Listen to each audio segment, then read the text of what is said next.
ఈ రోజే డౌన్లోడ్ చేయండి. మీ ఫేవరెట్ షోస్ చూడండి. నీలిమా, అత్తయ్య.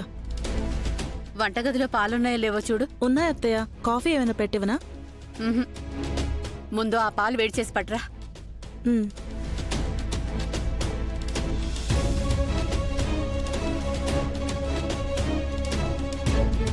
ఎప్పుడూ లేనిది పాలు కాగబెట్టమని నాకు చెప్పారేంటి అత్తయ్య? పాలు వేడితే ఒక గ్లాసులో పోసివ్వు. పాలు మీకోసమైతే నేను తెస్తాను కదా, మీరెళ్ళండి. పాలు నా కోసం కాదు, ఈ ఇంటి వారసుడి కోసం. వారసుడి కోసమా? అవును. ఆ పాలు తీసుకెళ్లి తులసికివ్వు. తులసికా? తులసికి నేను పాలు కాచి తీసుకెళ్ళివ్వడం ఏంటి అత్తయ్య? నువ్వు కాక మరింకెవరిస్తారు? పెళ్ళై 10 ఏళ్లు దాటింది. వంశాన్ని నిలబెట్టే వారసుడినిస్తావని దశాబ్ద కాలంగా ఎదురు చూస్తున్నావు. పెద్ద కోడలు అయ్యుండి ఇన్నేళ్లుగా నువ్వివ్వలేంది సంవత్సరం కూడా తిరక్కముందే ఆ తులసి ఇస్తోంది. పిల్లల్ని కనాలని, తల్లి అవ్వాలని నాకు ఉంటుంది కదా అత్తయ్య. కానీ చూడు, మన ఇష్టాలు కాదు, దేనికైనా అదృష్టం ఉండాలి. ముందు వెళ్ళి పాలిచ్చిరా. కనీసం పసిబిడ్డకు సేవ చేస్తేనైనా ఆ దేవుడు నీకు తల్లయ్యే వరమిస్తాడు. సరేనా? నిన్నటిదాకా ఇంట్లో పని మనిషిగా ఉన్న తులసికి నన్ను పని మనిషిని చేస్తారా? కడుపుతో ఉందనగాని అది ఆప్తురాలైంది. నేను ఎందుకు కానిదాన్నయ్యాను? తులసి, నీ మీద జాలిపడి చాలా తప్పు చేశాను నేను.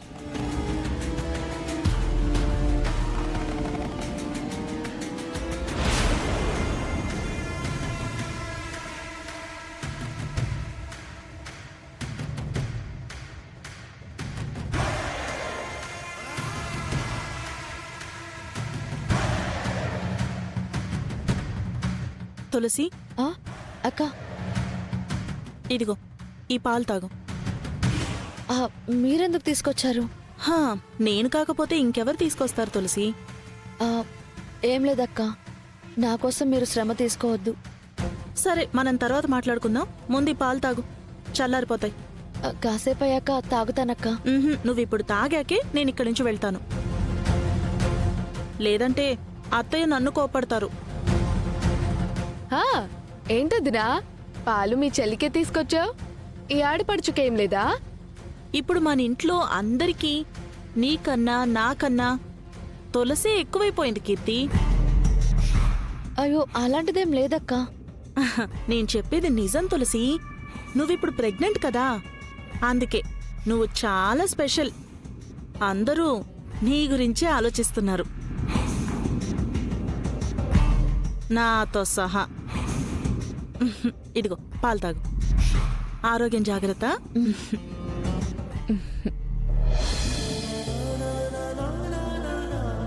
వదినా, ఈ పాలు తాగేసే. నీకోసం తెస్తే నన్ను తాగమంటావేంటి? అయ్యో, నీకోసమో నా కోసమో కాదొదినా. బిడ్డ కోసం తెచ్చింది కాబట్టి, ఆ బిడ్డ నీ బొజ్జలో ఉన్నాడు కాబట్టి నువ్వు తాగాల్సిందే. తాగు తాగు. ఓకే. బిడ్డని మోస్తే ఎలా ఉంటుందో తెలియదు కానీ అబద్ధాన్ని మోయడం మాత్రం చాలా కష్టంగా ఉంది. వీలైనంత త్వరగా వదినని అన్నయ్య దగ్గరికి పంపేసి ఇంట్లో నిజం చెప్పేయాలి.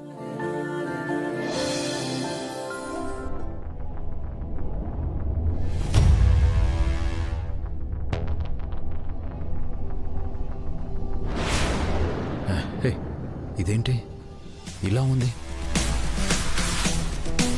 జాను, జే సార్, ఏమైంది? జాను చూడు, ఎప్పుడు లేనిది ఇలా దద్దూర్లా వచ్చింది.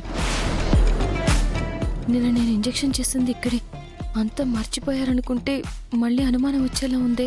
జాను, ఏంటిది? నాకేదైనా ఇక్కడ గుచ్చుకుందంటావా? అబ్బే, చూస్తే అదేదో ఫుడ్ పాయిజన్ వల్ల అలా అయ్యిందేమో అనిపిస్తుంది. ఫుడ్ పాయిజనా? అవును సార్, అంతే.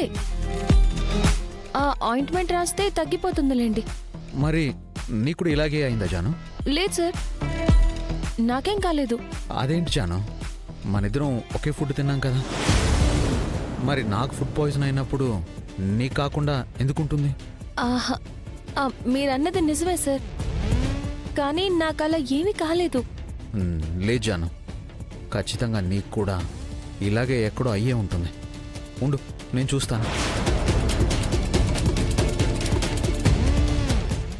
సార్ లేదు, నాకేం కాలేదు.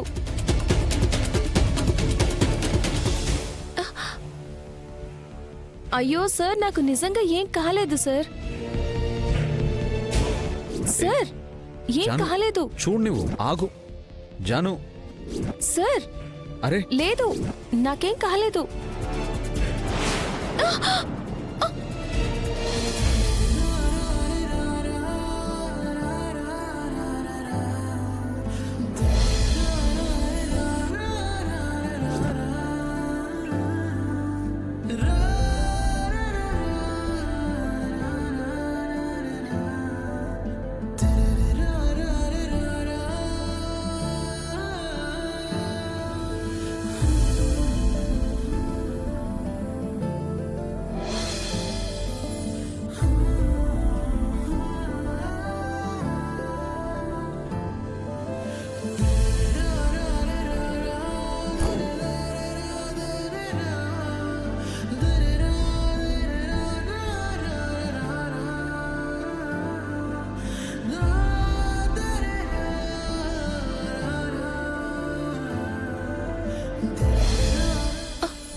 సార్ సార్,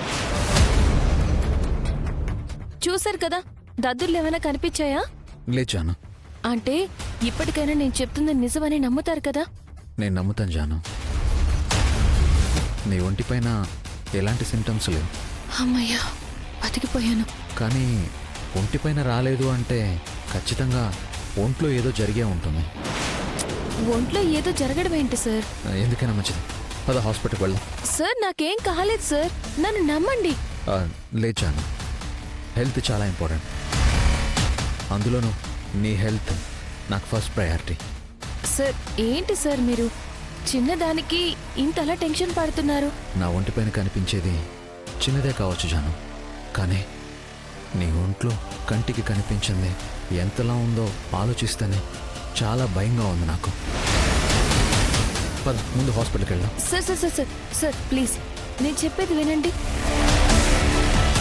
నాకు నిజంగా ఏం కాలేదు, నేను బాగానే ఉన్నాను.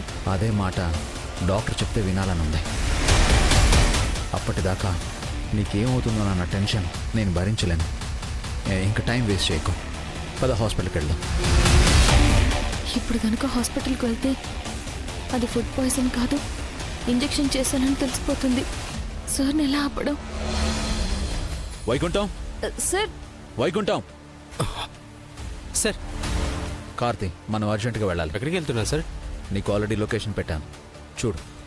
Okay sir.